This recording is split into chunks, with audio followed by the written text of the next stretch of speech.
coup, là, explication de la matrice d'Eisenhower pour une meilleure gestion du temps et des tâches qu'on a à faire. Elle se divise donc en quatre parties. Je conseille de le faire vraiment en mode grandeur nature. Certaines personnes préfèrent le faire sur un cahier, mais je trouve que c'est moins visuel que de le faire, par exemple, en haut ou derrière son bureau, à un endroit où on peut le voir vraiment à longueur de temps et sur un espace vraiment bien dégagé. On peut prendre deux bouts de scotch noir ou enfin, bon, on trace deux traits, voilà. Hop, un vertical, un horizontal, et on a la matrice. Et dans le premier carré à droite, c'est tout ce qui va être urgent et important à réaliser. C'est notre priorité 1000. C'est vraiment ce qu'on doit faire rapidement, et sinon on va avoir des soucis. Et c'est là où on a ce que j'appelle la HVA, la haute valeur ajoutée. C'est-à-dire c'est des choses à faire par nous-mêmes et vraiment en priorité. Et ce que j'invite à faire, c'est de travailler avec des post-it, peut-être même se mettre des codes couleurs de post-it. Moi, quand je le fais, j'ai des post-it rouges. C'est le méga warning, c'est l'affaire en super priorité. J'ai des post-it orange et j'ai des post-it verts, un peu comme les feux de signalisation. Les post-it verts, c'est urgent et important, mais je peux les faire après mes rouges et mes oranges. Donc, j'ai repriorisé, y compris à l'intérieur de ce carré urgent et important. Et c'est moi qui dois le faire et personne d'autre et rapidement. Et sur chaque post-it, je mets la tâche, le nom de la tâche, ce que j'ai à faire, et je mets deux petites lignes. La première ligne, c'est le sinon quoi, c'est-à-dire les dangers si je ne le fais pas, pour le relier à mes valeurs hautes. Okay, si je ne le fais pas, je risque ça, voilà le danger, et voilà en quoi ça va desservir mes valeurs hautes, ce qui fait que je suis heureuse et bien et alignée dans ma vie. Donc ça, c'est le warning. Je l'écris, sinon quoi. Et c'est en gros le danger, ou je l'écris, ou alors, si je fais mon post-it vite fait, je fais un triangle comme un truc de signalisation avec un point d'exclamation. Ouais. Attention, danger. Et donc, voilà, je fais ce petit triangle et je mets les conséquences à venir si je ne le fais pas très rapidement. Et en dessous, parce que le cerveau humain, il a besoin d'avoir les deux modes pour vraiment être déterminé et rester dans la motivation, c'est le à fuir, et donc là on est sur le sinon quoi, le warning, et le aller vers, ok, les choses qui vont donner envie. Et là, pour le aller vers, je l'écris, je marque cadeau. Et le cadeau que je vais me faire, comment je vais kiffer, un kiff, pour avoir réalisé cette tâche-là.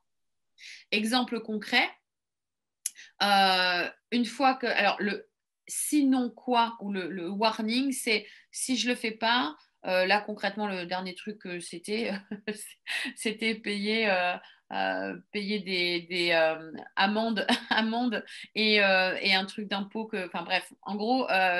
Aller sur amende.gouv.fr et payer des trucs parce que j'étais en fin de. euh, J'allais payer sinon plus cher, j'allais avoir une majoration pour les impôts. Enfin bref, j'avais procrastiné là-dessus, ça m'était sorti de la tête et quand je m'en suis rendu compte, j'étais dans une période où j'étais vraiment sous la vague et où vraiment je procrastinais la chose. Et le sinon quoi, c'était que j'allais payer 10% en plus, euh, finalement me mettre sous pression, perdre de l'argent que je gagne à la sueur de mon front et que c'était pas OK. Et en plus, j'allais avoir des démarches en plus à faire, sachant que j'aime déjà pas trop ce qui est administratif et c'est un euphémisme de le dire.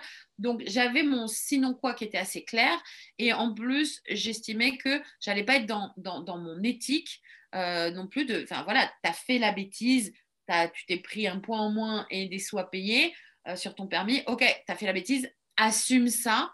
Et là, je suis dans mes valeurs hautes, c'est important de répondre à ces valeurs hautes et de rester dans son alignement. Voilà, j'assume, je prends la leçon. Qu'est-ce que j'en comprends? Ben, ce jour-là, tu allais trop vite parce que tu étais parti trop à la bourre et que tu n'avais pas mis assez de valeur sur là où tu allais. Je me rappelle exactement de où c'était, comment c'était. Et voilà, j'ai pris la leçon du truc et bim.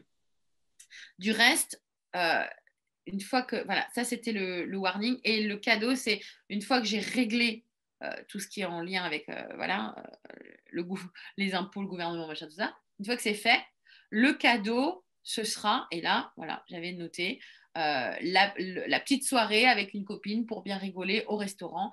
Et donc, une fois que ça a été fait, cette tâche-là, donc j'avais mis un post-it rouge parce que ça commençait, enfin, je veux dire, il y avait une date limite. Hein. Donc, c'était un post-it rouge. Une fois que je l'ai fait, bam, contente, je le prends, je le mets sur mon mur à côté, en dehors de la matrice, en mode, ça y est, c'est fait. Et, euh, et je me réjouis, j'appelle la copine et je lui propose le resto et on kiffe, on passe une bonne soirée.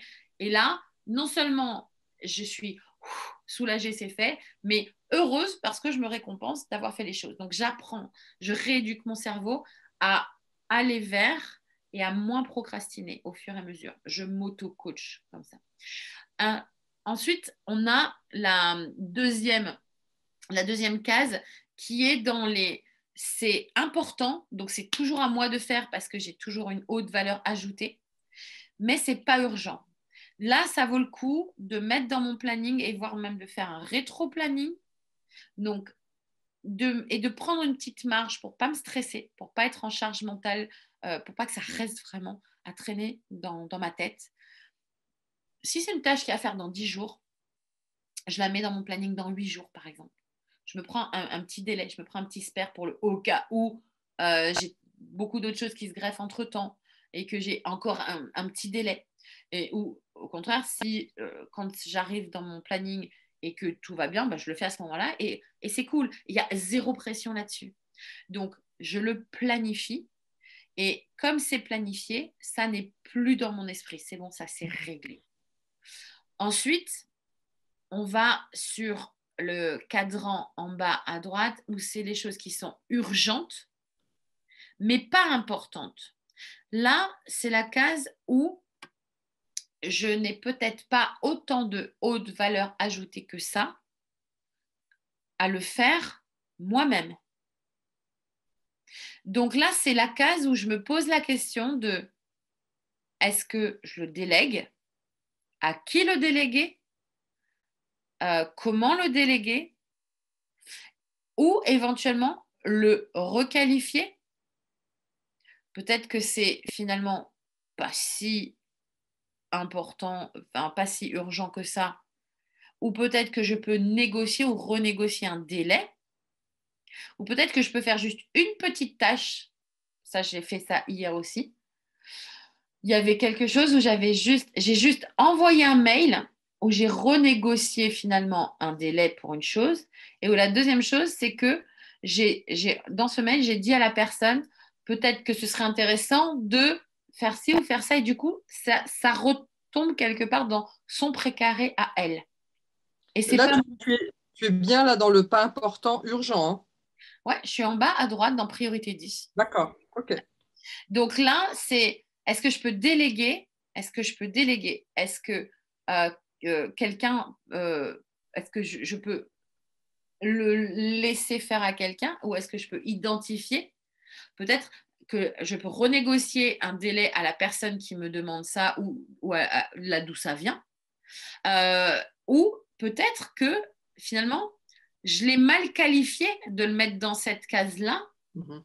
et peut-être que je peux ou obtenir un délai ou le mettre dans une case qui finalement n'est pas importante, pas urgente, celle d'après dont on va parler, ou peut-être que je peux aller juste mettre one coin dans la machine, juste une petite pièce qui va être genre un mail, un appel, un SMS ou quoi que ce soit, pour finalement euh, faire une passe à l'aile ou gagner du temps ou que quelqu'un d'autre le fasse.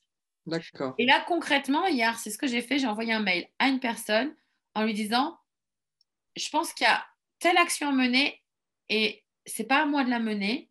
Et je pense que du coup, le problème peut carrément ne plus être là juste en faisant cette tâche-là. D'accord. Qu'est-ce que vous en pensez? Et là, ça repart, je gagne des jours et des jours, voire même, je suis pas à l'abri d'un coup de bol et ça arrive souvent que la personne dise ah ouais, ok, j'avais pas pensé à ça, ben c'est bon, je le fais ou je vais le faire. Et du coup, Mhm. un post-it en moins pour moi. Ok. Donc, en attendant, du coup, comme j'ai renvoyé la balle ou j'ai fait la passe à l'aile, eh ben, j'ai requalifié. Du coup, peut-être que ça passe ailleurs que dans cette case-là. Mhm. D'accord.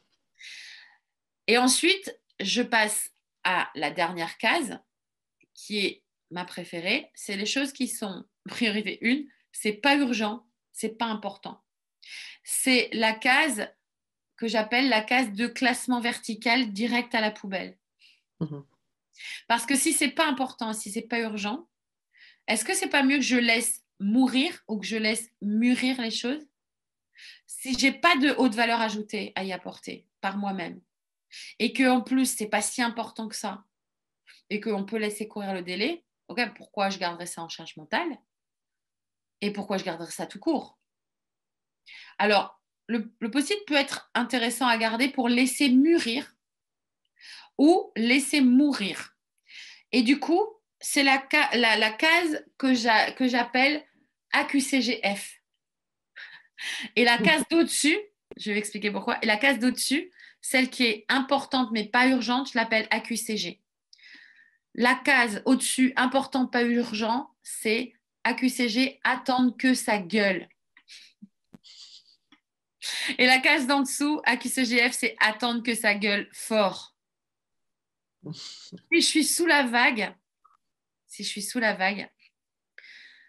ok, bah, dans cette case-là, je peux attendre que ça gueule fort.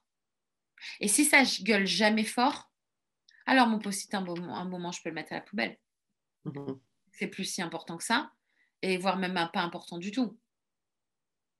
Ça a disparu. Mhm. Sauf que si j'avais gardé ça dans ma charge mentale, ça aurait continué à tourner avec tout le reste des petits vélos qui tournent déjà. Mhm. Donc ça veut dire en gros que du moment que ça c'est en place, c'est écrit, c'est plus dans ma tête. Et dans ma tête, éventuellement, je ne garde que la première case, priorité 1000, urgent, important, où moi j'ai de la haute valeur ajoutée. Et ça, je le fais pour tout ce qui est boulot et perso, quoi. Je mélange les deux parce que parfois j'ai du mal Tâches, à. toutes les Ouais, tâches, toutes les d'accord. tâches.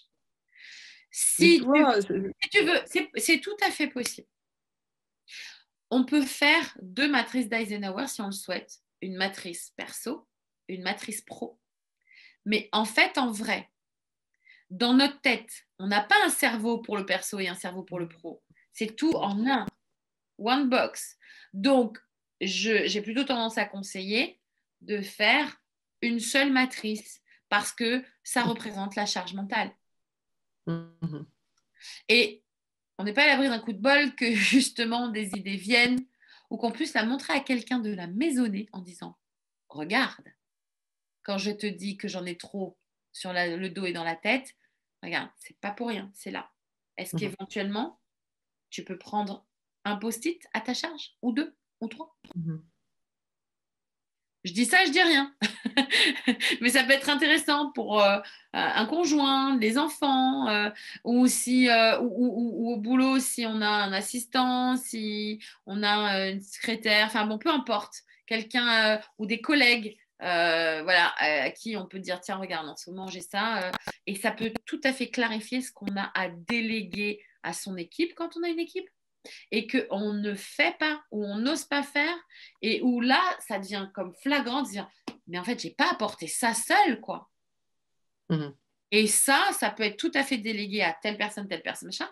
Et du coup, on peut se faire comme un petit lot avec un post-it en haut avec le nom de la personne à qui on peut déléguer et on met les tâches dessous et on les retire de sa propre matrice et on sait du coup quoi déléguer à qui.